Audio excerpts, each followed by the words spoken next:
It was at this moment that he knew. He fucked up. One Piece 1026.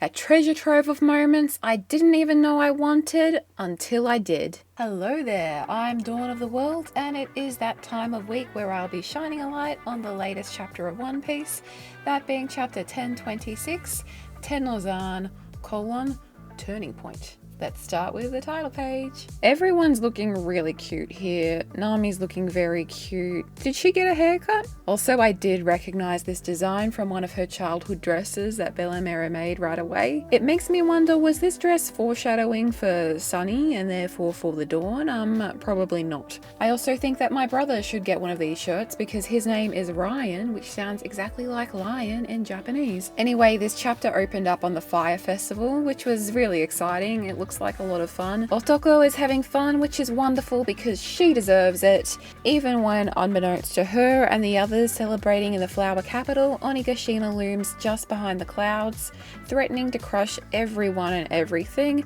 and also ruin the festival. Meanwhile, up in the gathered clouds, the two dragons are facing off against each other. I'm not a visual artist, but the composition of this particular panel looks absolutely fantastic, with Momo's fully grown serpent-like body taking up much of the foreground, before meeting Kaido face to face at the salient point kind of in the center there, where our eye naturally falls, and then Kaido's long dragon body making up the background. It's a very, very nicely composed frame. The image of these two dragons coming face to face, I reckon, will go on to become one of the iconic moments of the One Piece series. Luffy, of course, gains an immeasurable amount of cool points just by being there.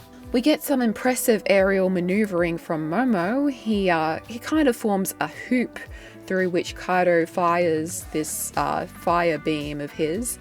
It's also very evident here that while Momo has been aged up and is at a more advantageous size, he still has the mind of an 8-year-old, and the only increased strength he has is due to his increased size. So compared to Kaido, who's many decades older than him and has had his dragon abilities for far longer than Momo's been alive, there's not a lot that Momo can really do against him, and Momo himself seems to be aware of that. One thing that Momo can do, however, is bite. And he certainly does that. Fueled by Luffy's belief in him and by the entirely justified hatred Kaido's earned for himself, we get a big ol' bite complete with a satisfying chomp sound effect. I liked that chomp. Nice going, Momo. I also really have to say that I love Luffy's coaching method here. Luffy has pretty much defeated the fear in Momo at this point, and for Momo, having come up here and having bitten Kaido is a turning point, which is the title of the chapter, and it's going to be really interesting to see what he does from here. It's been very much implied up until this chapter that he may well hold up Onigashima, and then in this chapter it's all but directly stated that that's probably what's going to end up happening. As Luffy says, now that Momo has bitten a Yonko, nothing's scary anymore. I'd like to kind of apply this logic to my life as well. If I can get this video out on Monday, then nothing will be scary anymore, and I can regularly keep shedding light on various One Piece topics. So you should subscribe to stay in the loop because I have a very exciting discussion topic coming out this Thursday. Anyway, as implications of the new dragon being Momonosuke reach Onigashima, we have Zoro and Sanji in somewhat a state of disbelief, which is understandable. And I know it's just one panel, but I love seeing Zoro and Sanji back to back like this. I was even saying in a recent chapter review that they really have each other's backs, and this is just a further demonstration of that fact. I also noticed that Sanji I think he's panting. Is this because of the highly strenuous battle he's currently fighting, or is it because his body is still feeling weird, as he mentioned a couple of chapters ago? Or is it because he's still smoking amidst all of this? I think it's probably a combination of the three. Speaking of three, we then get 3 incredible double-page spreads in a row. Luffy announces to Momo, and through the Maries to all of Onigashima, that he will definitely beat Kaido, which is met with all of these reactions. I'd like to highlight Kid, who has become a real ride or die this arc, and I love him for that. And also Frankie, because I'm always here for the Frankie love, and he's super supportive as ever. I love Frankie so much. And then we get this signature Yonko sky-splitting clash that I certainly wasn't expecting this arc, but thematically it makes a lot of sense. As for my dude Kaido, I know other people in previous chapters, chapter reviews, have talked a lot about how Kaido's dragon form has historically taken the most damage, and I really have to say something about this as well this time, and I really have to agree.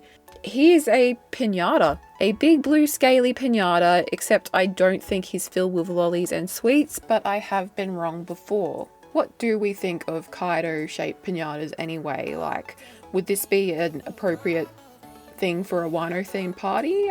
Let me know in the comments. But if anyone out there is interested in pinatas, it's probably Big Mum, who, much like a pinata, has been the source of a variety of sweets, confection, and candy, including Perospero. And you know, some people sleep on beds, other people sleep on futons, and others have been sleeping on Perospero, and the fact he's a lot stronger than many expected.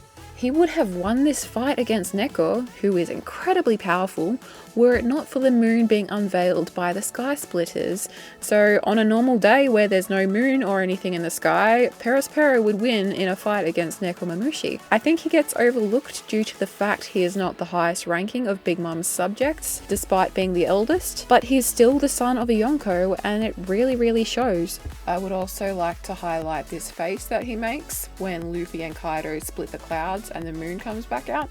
It was at this moment that he knew. He fucked up.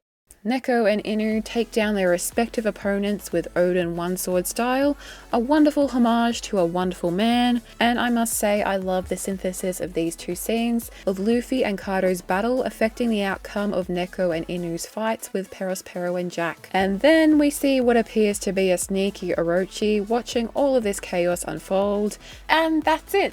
That's the chapter. Now what I noticed is that there's quite a few things that came full circle this chapter. Majorly there's our boy Luffy, who came from such humble beginnings at the start of the story and is now exhibiting a Yonko level ability. Where is he going to go from here? Will we get awakened Gomu Gomu by the end of this arc, or has all this conquerors, dragon flying and sky splitting taken up his badass quota for now and we need to wait for a future arc for his fruit awakening? There's also Momo's character arc, which I feel has come full circle, with him abandoning his fear and biting the bullet, that bullet being a dragon named Kaido. And another full circle has been the retribution for Jack's actions in Zou, with him being defeated by Inuarashi. Furthermore, the moon is also a circle, as are the dancers at the Fire Festival, but I feel like I'm starting to grasp at straws at this point. And finally, the title turning point suggests a circle adjacent motion. As for Luffy's I will definitely beat Kaido line, it'll be interesting to see if and how he goes about that, and we are definitely now in the climax for this raid on Onigashima. Anyway, as always, thank you for sticking around. Be sure to like and subscribe. I'm Dawn of the World, and I will see you next time. Bye guys.